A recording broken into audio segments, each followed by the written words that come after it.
It's that time once again, and we finally have the patch notes for 10.6. We're going to be going over every change, major and minor, to make sure that you know exactly what's going on and what to expect when the patch finally drops. Before I forget, since everybody's stocked up with enough toilet paper, milk, and bread to last for the next 3,889 days, make sure you go check out our website, GameLeap.com, because we have a literal 50% discount right now. 50% off, and you still get all of our guides, everything from our basics all the way down to our champion-specific guides and every single thing in between. So make sure you take advantage and sign up right now at the link below. Make sure you smash that like button, destroy the sub button, and let's jump right in. Kicking off the major changes, we've got a major monkey wrench coming in as the Wukong rework is finally out. Now that the very final version of all of his abilities are here, let's go over them real fast. First up, Wukong's passive gives armor based on his level, based on how many nearby enemy champions there are, and he has a small passive health regen bonus. On top of that, anytime he or his clones hit a champion, the bonuses are increased, and that effect stacks 8 times, giving up to a 500% bonus to all of his passive values. This gives him a lot of armor and health regen whenever he's fighting people over an extended period of time. It's a really good ability. As for Wukong's Q, it's pretty much the same as it was before, but it has a bunch of buffs. The damage goes up early, the bonus range gets higher the more ranks in the ability you have, and the attack itself scales with attack speed. Not to mention that the cooldown also gets lowered whenever Wukong or a clone deals damage. That means that the overall cooldown is going to be lower, even though the cooldown itself for its base values is higher later on. Wukong's W is where a lot of the changes start to become apparent. It's almost an entirely new ability. You still go invisible, but it is for a shorter period of time, and there is a longer cooldown for the ability. But the benefits are so crazy. The mana cost is flattened, and you get a 300 range dash, which is almost the range of Flash. Not only that, but the clone that you summon stays around and will mimic your abilities and attacks, dealing a percentage of your normal damage. This means that it can mimic your Q, your E, and your ultimate. Speaking of your E, let's go over that before we get on to the big chimp move. Your E is almost exactly the same as it was before, but now it has a slightly higher cooldown early. It also does magic damage and scales with AP rather than physical damage and scales with AD. The attack speed bonus is higher though, and the duration is longer too, and the mana cost also gets buffed to be lower. This is a great change as it means that Wukong will have magic damage in his kit and isn't just required to do only physical damage. And of course, let's not forget that the attack speed lasts longer and is a higher effect. The only change here that will actually feel different is the fact that your E no longer leaves you on top of your enemy. It will leave you 75 units away from them, which might feel different at first, but don't worry, as a lot of Wukong's ranges have been buffed to compensate. Lastly, Wukong's ultimate is still the big chimp spin. It works exactly the same way. Kinda. There's some changes here that will catch you off guard for sure.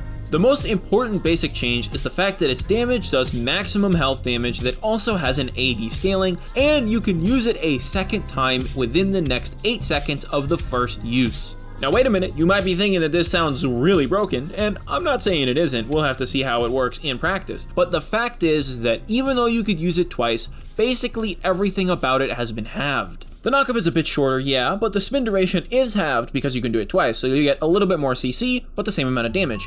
Not only that, the movement speed is flat and doesn't scale with how long you spin, since you're going to be spinning for a shorter amount of time anyways. You can still cancel your ultimate whenever you want like before, the delay is actually shorter now, so you can cancel it sooner. And not only do you cancel it by reactivating it, but you could cancel it by using other abilities too, so you can really smoothly go out of your R into E on somebody and then queuing them. Basically everything about the ability is speeding up. The rate at which it deals damage now is even shorter, so it'll do damage every 0.25 seconds, and every single instance of damage will apply a stack of Conqueror and other similar effects. The very last ultimate change is that when you use it, it refreshes the bonus attack speed from your E. This allows you to really easily E on top of somebody, like use your clone, ulti, and then you don't have to worry about losing all of the bonus attack speed, as it'll maintain itself throughout your spin. And then when you get out, you can auto attack and bop somebody over the head with your Q just like normal. Man, that was a lot of changes for the chimp, but he's going to be a really exciting release come the patch, so be prepared to see the new Wukong changes in all of your games. But let's move on to the other major changes. First of all, there is another funneling nerf coming its way. Now, instead of just having a gold penalty, there is also a 50% experience penalty, and that is really huge. If funnel isn't dead after this, then pretty much nothing could kill it. Moving on from there, we've got death stance changes, and Riot actually followed through with this, but not without a big change to how the item works. reworks. First of all, they are changing the AD values and adding armor and magic resist. Not only that though, they are nerfing the bleed damage so that it's only 20% for ranged champions. It seems like in the patch notes they got things written backwards, but on the PvE that's what it's been the entire time. The thing is, if AD carries start buying Death Dance and they start getting armor and magic resist with the same amount of lifesteal and having that bleed passive just as strong as it would be for melee champions, then what's the point? It's going to be so much harder to burst ranged champions who have this item, but thankfully they decided to nerf it and still keep some of the burst and only mitigate 20% of the incoming damage when it's being used on a ranged champion. Again, for melee champions, it's only better. This is just a complete buff for melee champions. People who already bought the item, it's still amazing. And then the last thing right before we start getting into the major champion changes, teleport cooldown goes up early by a full minute, but it scales with your level now, and later on in the game, the cooldown goes down by up to 2 minutes. On top of that, it also gives you movement speed when you arrive at your teleport destination for 3 seconds, and the movement speed buff is literally stronger than the summoner spell Ghost. It's incredibly powerful, this new change. Like, imagine a new Wukong teleporting into an area, using his dash with his W and going stealth, and just running at you with a 50% movement speed buff, getting in range and ERing half of your team. Like, the amount of movement speed and ground that this allows you to cover should not be underestimated. This will make counter gank TPs and other things like that really, really strong, as they are that much harder to react to. Alright, let's hop into the champion changes. First up, let's talk about Aphelios, as he's getting some of the hardest nerfs that he's gotten in a while. First of all, his Severum healing goes down, his Inferno minion damage goes down, and the Crescendum Ghost Chakram's damage bonus is also going down. Literally nerfs across the rest of his guns that haven't been touched yet. Not only that, but even some additional follow-up nerfs on stuff like the Chakram. With impacts to his sustain in the early game and the late game, his wave clear at all stages of the game, and just his bonus damage whenever he has his Chakrams around, he's going to be performing with considerably less power. This change could easily knock him down a full tier, maybe even 2, as he just won't have enough tools to be able to deal with what people can throw at him. Or actually, that's a bad comparison. It's that the tools don't work as well anymore, so it's not going to feel as busted. Taking a step towards Destiny, let's talk about Twisted Fate, as this man's card ratios just blast off into space. Both his blue card and his red card damage ratios are going up, but the blue card really stands out here. This thing's gonna hit like a tank cannon. It's already almost double the ratio that it was before. This helps his trading pattern, it helps him secure CS, like important ones like cannon minions, potentially even front load his trades even more. There's a lot of potential there with the blue card, and even though it doesn't seem like the red card gets a lot of love, you gotta remember, that's an AoE ability, and that will impact his wave clear and remove some of the problems that he might have in the early game where you need like 2 red cards to kill a wave plus some auto attacks. It might just be 2 red cards now, and that's a big difference, as that saves you like 6 seconds in the long run. Not only that, but TF actually has decent poke under tower, because when he red cards a turret,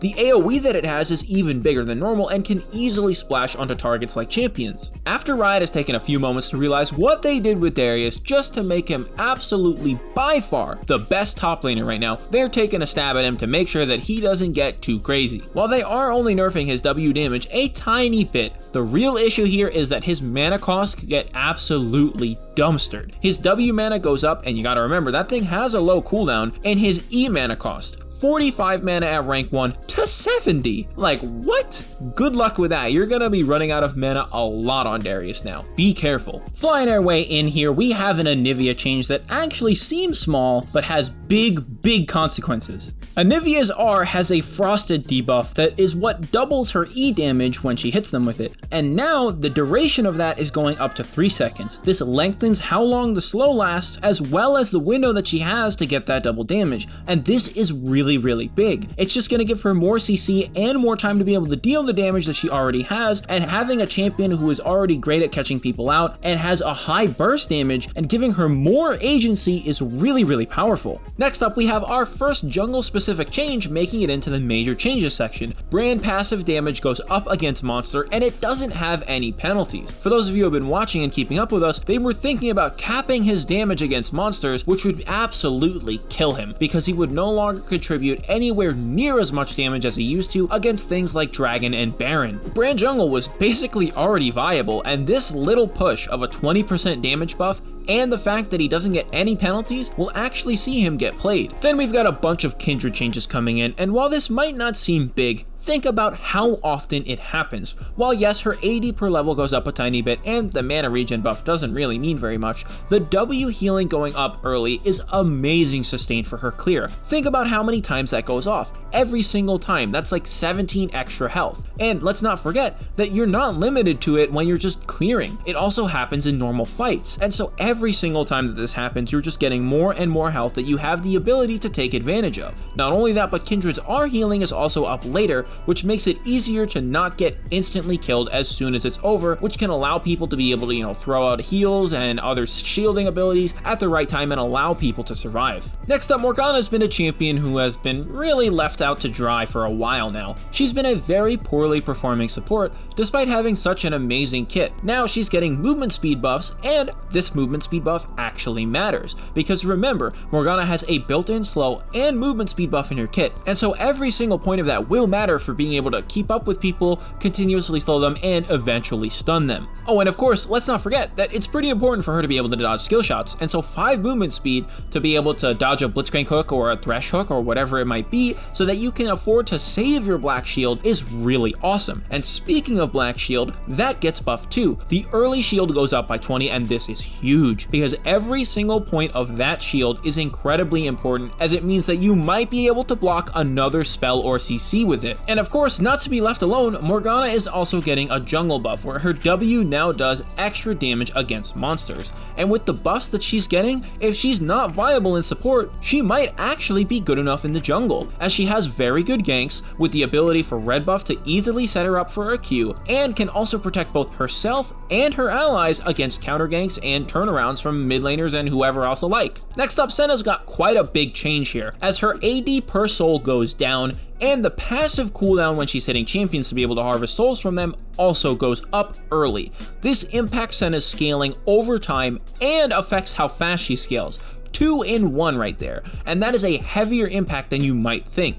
Every single soul that you get will have a 25% less value, and the amount of time that you need to take to be able to harvest more is also longer. So make sure that you be careful because you're not going to be hitting as hard, and you shouldn't have to be able to hit that often, as you have to wait 6 seconds to be able to trade and have it be meaningful again anyways. Next up, Xerath got some changes, and while they might not seem big, keep in mind that this is a percentage change. Xerath's W does bonus damage in the center, and the percentage amp that it gets is now higher. This is a big deal as it will make him scale and hit that much harder as the game progresses. Not only that, but his ultimate scaling is also impacted too, as the damage goes up at later ranks. Be careful, because if Xerath does manage to get out of the laning phase without too many problems, then he's going to be hitting even harder than he was before. And now we've also got Teemo jungle buffs. His Q blind is doubled against monsters, and the E damage is increased by 100%.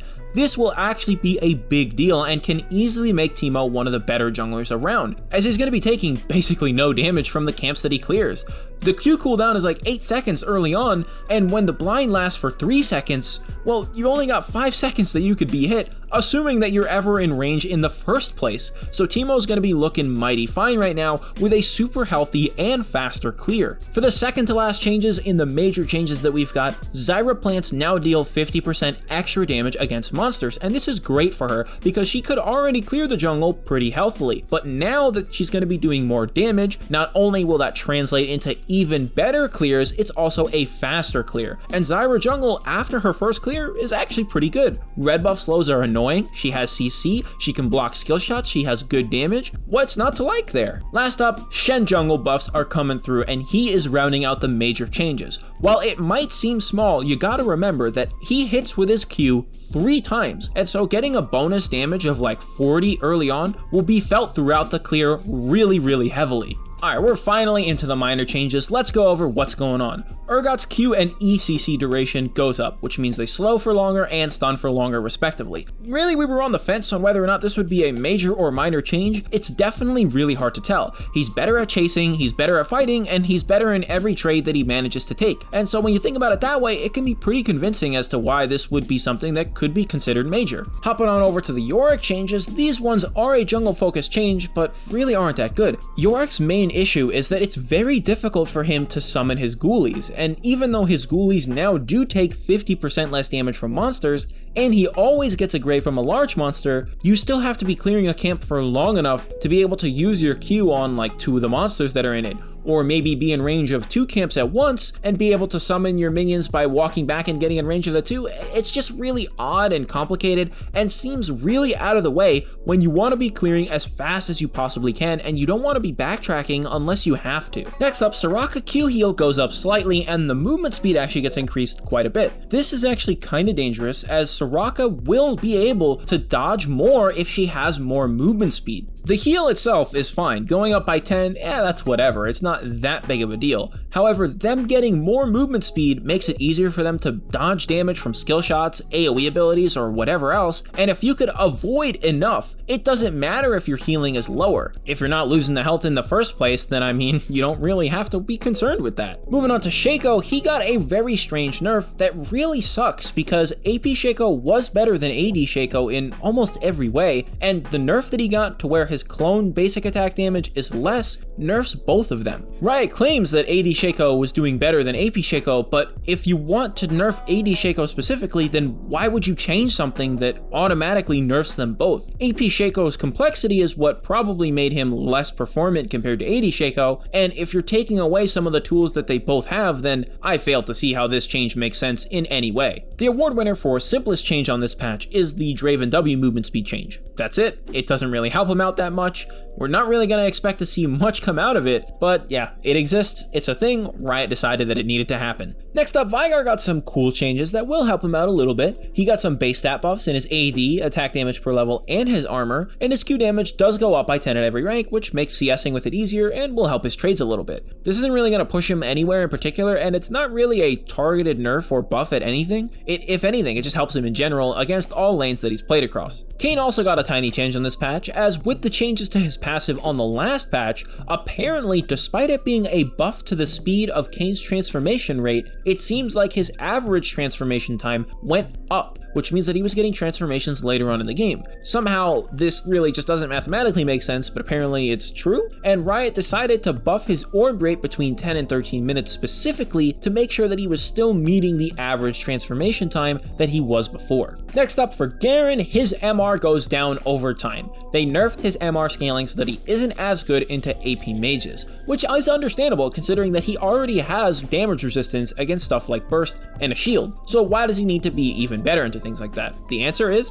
he doesn't need to be, so Riot took it away. On top of that, they're also nerfing his E crit scaling so that it doesn't benefit as hard from the damage bonus of it critting. This is understandable, but Bruiser Garen was already looking to be better than full damage Garen in generic scenarios, and this nerf just kind of makes it so that it is the more appealing choice more often. The second to last change that we're going over here is the Hecarim R fear duration going up when it's hitting at a longer range. Basically, the further you travel with your ultimate, the longer you're gonna fear people, and now the maximum is higher. So the risk reward is a better reward, but it is risky.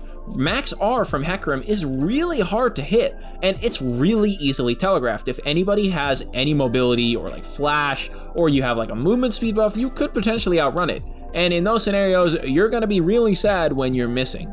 The last change that we've got, and the winner for the least impactful change, is the Ryze mana regen buff and the W damage going up at later ranks. I'm not really sure why Riot does this when Ryze's win rate is so incredibly polarized. Like, it's not gonna do anything. His win rate is still gonna be between 40 and like 55% depending on the rank that he's played in, and giving him 40 damage and 1 mana regen isn't gonna solve everything. With that, that is everything that you need to know about patch 10.6. A lot of people right now are losing their mind, stocking up on food, toilet paper, and just about anything else that they could ever need to make sure that they don't have to leave their houses for the next 3,498 days. And since that's happening, right now we're running a discount on our website for 50% off. So if you need extra coaching, extra help, and want the best edge that you could ever possibly get for your games, make sure you go check out our website, GameLeap.com, right now. We have guides on just about anything that you could ever want, and we're always working with our challenger level level content creators to bring you guys the best videos and edge that we possibly can. We've got micro guides, champion specific guides, macro guides, lane specific guides, just about anything. And if you happen to notice something that you think is really important that we have missed, make sure you let us know. Like I said, we're always trying to make more videos so that you guys have everything that you could possibly need. And that's exactly why you should take advantage and sign up now so that we can start helping you win your games right away.